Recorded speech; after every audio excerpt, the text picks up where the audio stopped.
Hello mga kaindoy. What's up sa mga kaindoy, kainday natin dyan bilang isang OFW dito sa Saudi Arabia. So ayun, nagpe-prepare na nga po ako mga kaindoy, kainday.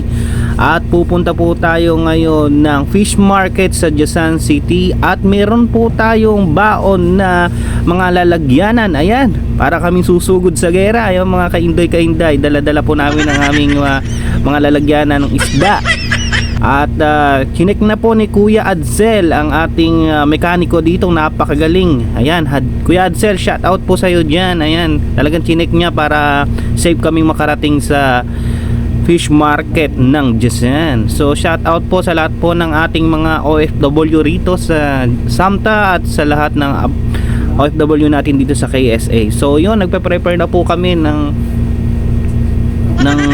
sasakyan at paalis na rin po kami ni Kuya Adzel at susundin po natin ang ating mga kasamang truck driver dito sa Al Fahad. At ayun, paalis na po tayo ngayon. Andito na po kami sa may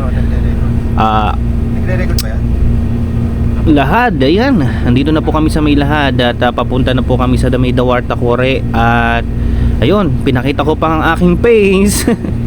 So yun, andyan na po kami sa Dawarta Kore mga ka-indoy, ka-inday. So dire-diretso lang po tayo. At para mga isang oras po ang lakbay natin papunta ng fish market ng Jazan City.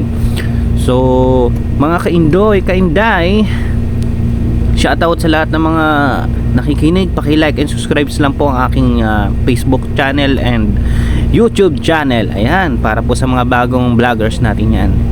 So habang naglalakbay po kami, medyo madumi po ang aming salamin dahil hindi na po namin napunasan at hiniram lang po namin ito sa aming company. So stay tuned lang kayo mga ka-indoy, ka-inday. At eto na po, after few minutes,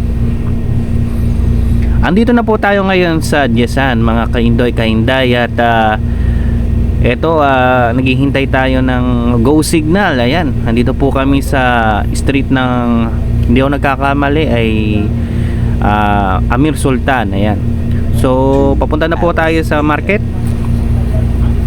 So andito na nga po kami mga ka-indoy, ka-inday. At andito na po kami sa fish market. Talagang napakaganda dito mga ka-indoy, ka-inday, at mura pa mga bilihin. Kasama pa natin ang mga ating mga kapwa Pilipino truck driver at ating technician na si Kuya Adzel.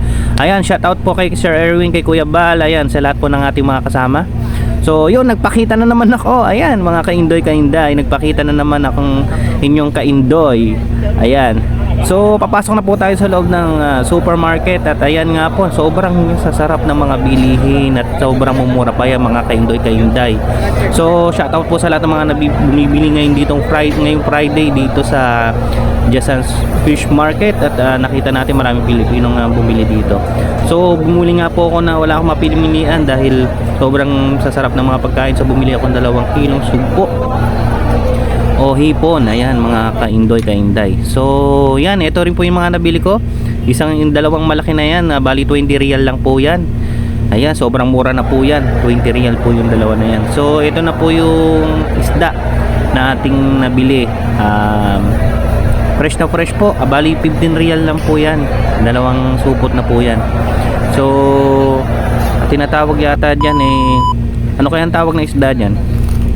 So yun, sinorkort ko na nga mga ka-indoy, ka-inday. Dito na nga po tayo sa supermarket ng mga Filipino bakala. So ayan, may mga chicken na kung binili na puro noodles para makasurvive sa loob ng 1 buwan. Ayun, so ayan, shoutout nga po lang kay Sir Erwin. Sabi niya shoutout daw po sa kanyang misis na maganda. At ayan, at ingat daw po and God bless you. Ayan, shoutout sa lahat ng mga Pilipino natin. Ayun, saka sobrang sarap mamili dito ngayon sa Filipino bakala at maraming pamimilian po mga ka-indoy, ka-inday. So ayan, kay Kuya ka-shoutout din daw po. Ayun.